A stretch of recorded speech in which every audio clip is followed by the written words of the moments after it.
Yeah,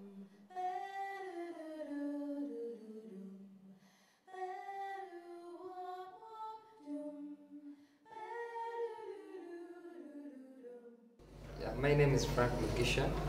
I work for Sexual Minorities Uganda, that is a gay and lesbian organization. Sexual Minorities Uganda advocates for the rights of gays and lesbians in Uganda. How did I start doing activism? And when I was still in college, I met with a group of friends. The guys told me, yeah, come think about it. People are not thinking about HIV/AIDS and how dangerous it is. So we formed this group to just inform young people about HIV/AIDS and the dangers of HIV/AIDS and gay men. And then before I knew it, because of the homophobic laws in Uganda and the pressure from the religious leaders, we are going political. And now we went beyond HIV/AIDS. We started advocating now for the rights of gays and lesbians. We have the laws, the Penal Code of Uganda criminalizes carnal knowledge against the order of nature, whereby if someone is convicted, is liable to 5 years in prison, 7 years, and life imprisonment. But then recently, in the past 5 months, the Minister of Ethics and Integrity has been in the media talking about bringing a new bill.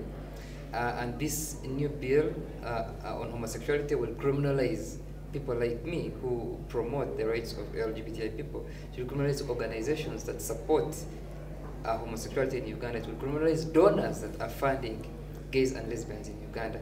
And to criminalize even the mere mentioning of the word homosexuality in Uganda.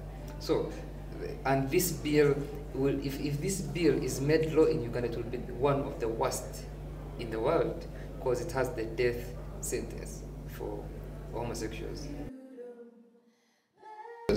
They named like top homosexuals in Uganda. There was this big media coverage where they published all our names, places where we live, who we are dating, and every person. People have lost their jobs because people don't want to employ gay people in Uganda. They say, oh, you're a gay person, so I cannot employ you here because people are not going to come back here.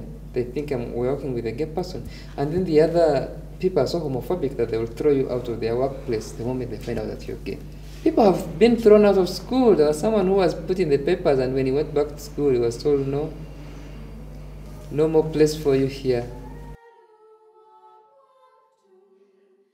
We got Family Life Network, who invited a group of people from the US, the American evangelicals, but Scott Lively, Don Schmear, and Caleb. These are American evangelicals. They came to Uganda and they held a seminar. In this seminar, they called it Coming Out Straight, whereby they were supposed to come in Uganda and teach people to become straight, homosexuals to become straight. And in this seminar, it was a 3-day seminar. At the end of the seminar, they met with members of parliament in Uganda, politicians, and told them homosexuality is bad. They have an agenda. The agenda is to recruit your children into homosexuality and end the family values. So you should stop it before it gets worse. And then after that, these religious groups teamed up and formed anti-gay group. We already had an anti-gay group earlier, so they formed another one, a stronger one, a squad that went around the whole country, mobilizing signatures from Ugandan citizens to sign on a petition to call upon the government of Uganda to enact stronger laws. The police, if they come to discover that you're a gay or lesbian, what they do, they will come and arrest you, put you in custody, probably sometimes blackmail you, ask you for money to let you go, or put a charge on you. They will say, we're charging you of homosexuality. And like, homosexuality is not a crime. Well, why did you find me in the act of having sex with someone? And then they will keep you in custody. Maybe they will charge you with aid and disorderly, things like that. And then they will let you go after a day or two. Recently, we had a case in the eastern part of Uganda, whereby two people were arrested. They broke into their house. They were in a bar in the evening, drinking. Then they left, two gay men left the bar and went to their home to sleep. And then the neighbors alerted the police that homosexuals are in this house and they're having sex. So the police and the local councils came in the morning, very early in the morning, before dusk and before dawn, and knocked on the door. And these people opened the window like, "What do you want?" They're like, "We want to come in." "Why do you want to come in?" "Because you are homosexuals and you're having sex." I said, "We are not having sex. I'm in the window talking to you. I'm not having any sex." They said, "Okay, open the door. Who are you with it?" So "I'm with my friend in the house, and you can't come in." So they broke into the house and sat inside. And then there was one policeman, and the local councils were like 3. So they called another policeman, and they forced them out, put them in custody. They stayed in police custody for over 15 days. Then they were taken to court. But then during that process, the court and everything, one of the people who was in police custody fell sick and died. One of the people fell sick and died.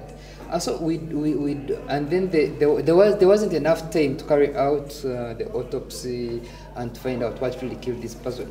But then before this guy died, these people had told us how they were treated in prison. They told us about being beaten. They were told us they were tortured. They were checked. They were telling us they would tell them to strip and bend over, and they check their anuses to see if they have been penetrated, things like that. They told us how they were beaten in prison by prisoners and prison wardens. So we don't know if the death was because of the torture or if it was something different. And we're still we're working around doing another autopsy, but it's kind of expensive since the guy was already buried. And